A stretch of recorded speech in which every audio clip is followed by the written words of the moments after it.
नमस्कार, आप देख रहे हैं अपना हरियाणा और आपके साथ मैं हूं विवेक। बड़ी खबर है कि चंडीगढ़, हरियाणा और हिमाचल में आज से स्कूल खुलेंगे। 9वीं से 12वीं तक के छात्र गाइडेंस के लिए आ सकेंगे स्कूल। तो बड़ी खबर हम आपको बता रहे हैं, 9वीं से 12वीं तक के छात्र गाइडेंस के लिए आ सकेंगे स्कूल और इसके लिए अनुमति और सहमति बेहद जरूरी होगी उनके अभिभावकों की। उन्हें स्कूल आने की परमिशन सबसे पहले अभिभावकों को देनी होगी। इसके अलावा छात्रों को आरोग्य सेतु ऐप भी डाउनलोड करना होगा। Mask, social distancing, thermal screening बेहद जरूरी होगी। तो गाइडेंस के लिए ही लोग आएंगे जो छात्र हैं 9वीं से 12वीं तक के, लेकिन उसके लिए जो पैमाना तय किया गया है वो ये है कि सबसे पहले अपने गार्जियंस यानी कि अभिभावकों की सहमति लीजिए, आरोग्य सेतु ऐप भी डाउनलोड करना होगा और इसके अलावा मास्क, सोशल डिस्टेंसिंग और थर्मल स्क्रीनिंग बेहद जरूरी होगा।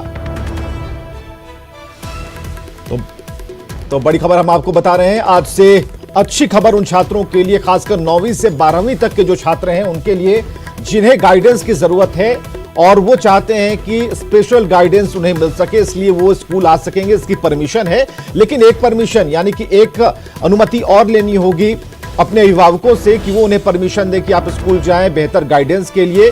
और इसके अलावा आपको जो लॉकडाउन के नियम है, खासकर कोरोना काल में, उन सभी का पालन करना होगा। मसलन कि आपको थर्मल स्क्रीनिंग से लेकर सैनिटाइजेशन और सोशल डिस्टेंसिंग का भी पालन करना होगा। प्रदीप ठाकुर है शिमला से हमारे साथ, हमारे सहयोगी। प्रदीप, अच्छी खबर है उन छात्रों के लिए जो पढ़ाई में दिल लगा रहे थे, लेकिन अब उन्हें एक स्पेशल गाइडेंस की जरूरत है और वो स्कूल जाना चाहते हैं। लेकिन जो चीजें अभी इसमें कही गई हैं, तो आज क्या लग रहा है, जितने छात्र आज स्कूल की तरफ आएंगे, घरों से निकलेंगे, उनके पास ये सारी चीजें होनी चाहिए। मसलन अपने अभिभावकों से भी परमिशन लेनी होगी और उन सभी नियमों का पालन भी करना होगा।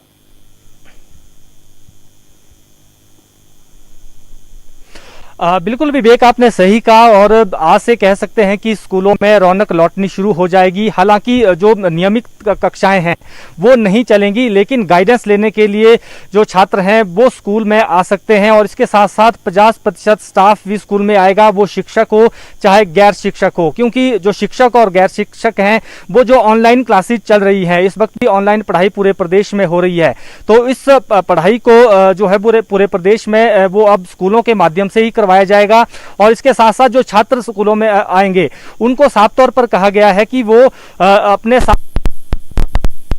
की या संरक्षकों, जो उनके संरक्षक होंगे, तो ऐसे में उन्हें वो लिखित परमिशन लानी होगी, उसके बाद ही उन्हें स्कूल में एंट्री मिलेगी। और स्कूल में साफ तौर पर यह भी कहा गया है कि जब भी कोई छात्र होगा या फिर अध्यापक या जो गैर शिक्षक हैं वो स्कूल में मौजूद जिस वक्त रहेंगे, उन्हें सोशल डिस्टेंसिंग की पालना करनी होगी। 6 गज की फिजिकल डिस्टेंस वो वहां पर मेंटेन करनी होगी और इसके साथ साथ बार बार हाथ धोने को भी कहा गया है। स्कूलों में हालांकि सैनिटाइजेशन की व्यवस्था भी की गई है, सैनिटाइजर भी वहां पर रखे गए होंगे और इसके साथ साथ मास्क लगाकर जो है वो लगाकर रखना होगा। तो ये तमाम जो एहतियात है, जो नियम है कोविड-19 से जुड़े, इन प्रदीप, एक सवाल और भी कि ठीक है नियम कायदे कानून है, लेकिन क्या कोई खास समय भी मुकर्रर किया गया है कि इस छात्र के लिए इतना ही वक्त, क्या समय अवधि क्या है? बिल्कुल, देखिए जो स्कूल खुलने की अवधि रहती है सुबह 10 बजे से लेकर शाम को 4 बजे तक, जो 9वीं से लेकर 12वीं तक के छात्र हैं उस दौरान स्कूल खुला रहेगा और उस दौरान किसी भी समय छात्र स्कूल में आ सकता है और वो गाइडेंस ले सकता है। लेकिन इसके लिए कोई यह नहीं है कि आप 1 घंटे के भीतर ही आए या फिर सिर्फ 2 घंटे का समय निर्धारित किया गया हो।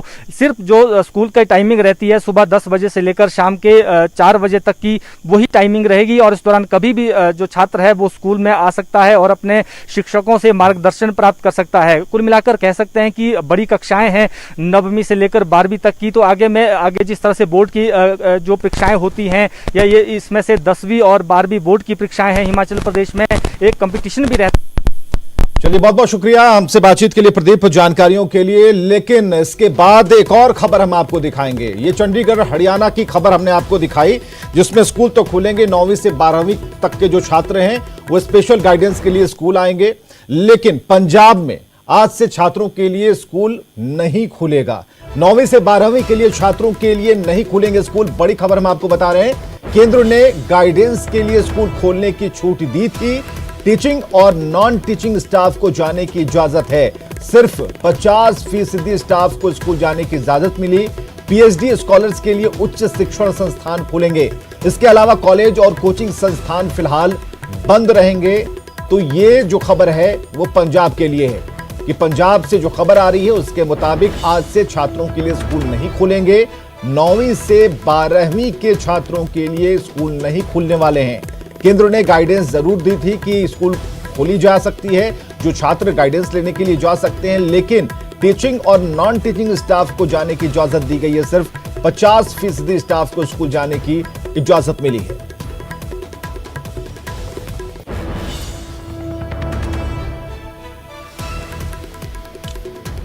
चलिए खबरों में बढ़ते आगे। कोरोना काल में ऑनलाइन कितनी बड़ी चुनौती है, अगर आप भी अभी नहीं समझे तो आपको यह रिपोर्ट जरूर देखनी चाहिए कि कैसे चंडीगढ़ से सटे पंचकुला के मोरनी में छात्र ऑनलाइन पढ़ाई के लिए संघर्ष कर रहे हैं।